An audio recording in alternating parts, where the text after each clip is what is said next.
뉴스에 간혹 65세의 노인이라는 말이 나오면 제가 그 안에 속해 있다는 사실이 믿겨지지 않을 때가 많습니다.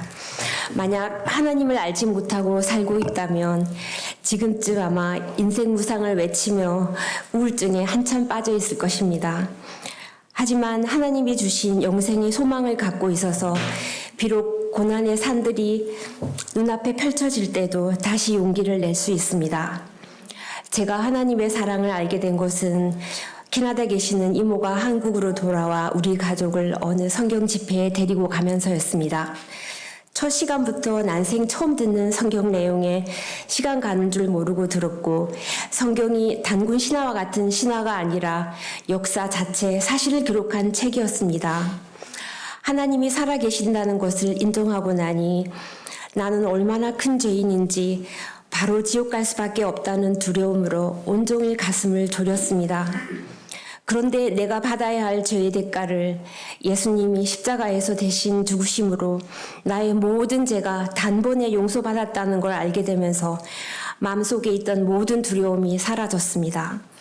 그렇게 하나님 자녀로 다시 태어났지만 이런저런 이유로 하나님 말씀으로 양육받지 못하고 신앙생활을 제대로 해보지 못한 채 하나님을 믿지 않는 남편과 결혼해서 현실 생활에 빠지게 되었습니다. 나는 큰 욕심을 갖고 있는 게 아니니까 평범한 삶 정도는 살 수 있겠지. 스스로 위안하며 딸아이 열심히 키우고 제 생활에 최선을 다했습니다.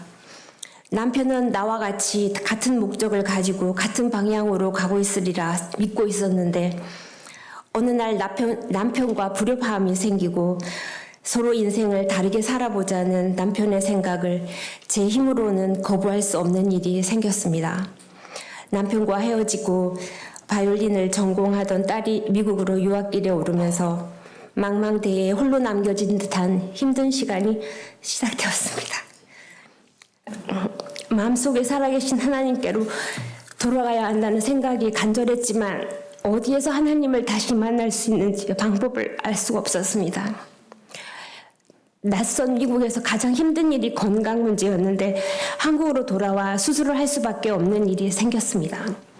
부산 친정으로 돌아와 수술 후 회복하면서 성경 집회가 있다는 소식을 듣고 일주일간 매일 하나님을 다시 만나야 한다는 소망으로 말씀을 들었습니다. 말씀을 듣던 중에 이사야 말씀 37장 17절 말씀, 보옵소서 평안을 얻으려고 내가 큰 쓰라림을 받았거니와 주께서 내 혼을 부패의 구덩이에서 건져내셨으니 주께서 내 모든 죄를 주의 등 뒤로 던지셨나이다. 이 말씀에서 비로소 하나님이 왜 내게 그런 힘든 고난 속에 나를 넣으셨는지 그 이유를 알게 되면서 하나님께로 돌아오게 되었습니다. 하나님, 이제 어떻게 살아야 하는 거죠? 질문이 생겨났고 다시 미국으로 들어가서는 하루 종일 말씀 듣기와 성경 읽기에 매진했습니다. 딸에게도 시간 날 때마다 성경 이야기를 해주었는데 어느 날 저녁 구원의 확신을 가지게 되었다며 예수님이 다 이루었다 하셨고 모든 죄 용서받았음을 간증했습니다. 하나님이 자녀가 되었다고 고난이 다시 찾아오지 않는 건 아니었습니다. 오스트리아로 간 딸은 세계 콩쿠르에 하나씩 도전하면서 1등도 했지만 팔을 크게 다치는 힘든 시간이 찾아왔습니다. 치료를 이것저것 해봐도 전혀 효과가 없었습니다. 그저 악기를 내려놓고 기도하는 것 외에는 다른 방법이 없었습니다. 모든 걸 내려놓아야 한다는 현실에 온통 캄캄하고 마음이 우울했습니다. 그런 암울한 기간이 거의 2년 정도 흘러갔습니다. 하나님이 내게 마지막 끝까지 내려놓지 못하고 너 손으로 끝까지 붙들고 있는 게 무엇이냐 질문하시는 것 같았습니다. 하나님, 네, 맞습니다. 나는 여전히 내게 남아있는 딸아이를 끝까지 내 힘으로 지켜보겠다고 아둥바둥하고 있습니다. 하나님께 이젠 죽이든지 살리든지 내려놓겠습니다. 그렇게 기도하고 마음의 평안을 가지게 되었는데 어느 날 딸에게 우연히 노르웨이 대학 학장님에게서 영재학교에 부교수로 오지 않겠냐는 제안을 받게 되었습니다. 어쩌면 그곳에 하나님 뜻이 있을지 모른다는 생각으로 딸은 한 달간 인턴을 하기로 하고 노르웨이에 머물게 되었습니다. 그런데 정말 놀랍게도 세계에서 가장 유명한 팔 전문 병원이 노르웨이에 있었습니다. 그 병원 의사가 딸의 팔 MRI를 찍어보더니 완치할 수 있다는 희망의 소식을 전해주었습니다. 정말 하나님의 인도하심 아니면 그 모든 것이 도저히 설명될 수 없는 커다란 은혜를 경험했습니다. 그 후 완치된 팔로 다른 연주자로서 도전을 계속할 수 있었고, 또 외국에서 연주 생활이 계속되다 보니 점점 나이가 들고 결혼 정년기를 넘어가게 됐습니다. 제 마음에는 부담이 되는 게 있었는데, 한국에 있지 않아서 교회 청년을 만나 결혼하는 것도 어렵고, 또 부모가 헤어진 것이 부담이 될까 마음이 무거웠습니다. 한 번은 딸 연주를 보러 온 남편을 오랜만에 만나게 되었는데, 걱정되는 제 마음을 전했고 다시 합치는 게 어떠냐는 제안을 제가 했습니다. 남편은 흔쾌히 승낙해 줬고, 다시 만난 자리에서 제가 원하는 것은 딱 하나 있는데 함께 교회에서 예배 드리는 거라고 말했습니다. 그것 또한 예전 같았더라면 받아들일 수 없는 일이었지만 남편은 그 제안을 받아들였고, 그때부터 성경 말씀을 제가 보내드렸는데 남편은 거의 일주일 동안 연속해서 하루에 2-3시간씩 말씀을 들으며 말씀을 통해 자신이 얼마나 큰 죄인인지 발견하게 되고, 마침내 예수님 십자가로 모든 죄가 용서받았음을 믿음으로 하나님 자녀로 거듭나게 되었습니다.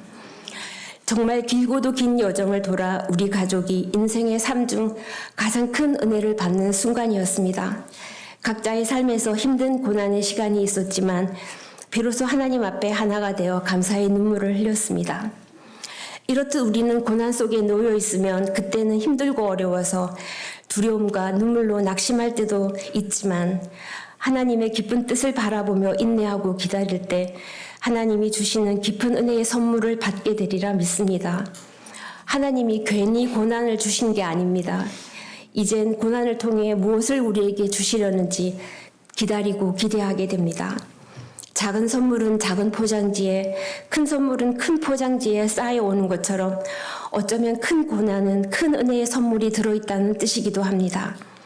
오늘도 여전히 우리 교회에 놓여진 힘든 일들이 눈앞에 있지만 혼자가 아니라 우리가 함께 있는 것이 감사하고, 훗날 우리가 하나님을 만났을 때 풀어놓을 이야기 보따리를 만들어 간다는 것이 너무 감사합니다. 하나님, 그때 우리에게 그런 고난을 주셔서 감사합니다. 이렇게 간증하게 되지 않을까요? 제가 어제 우리 형제에게 이번 올해 가장 감사했던 게 뭐냐고 하니까 당연히 침례받은 거지, 그렇게 얘기했어요. 그런 간증을 할 수 있는 우리 배영재님께 감사합니다. 그리고 이 자리를 주신 하나님께 감사합니다.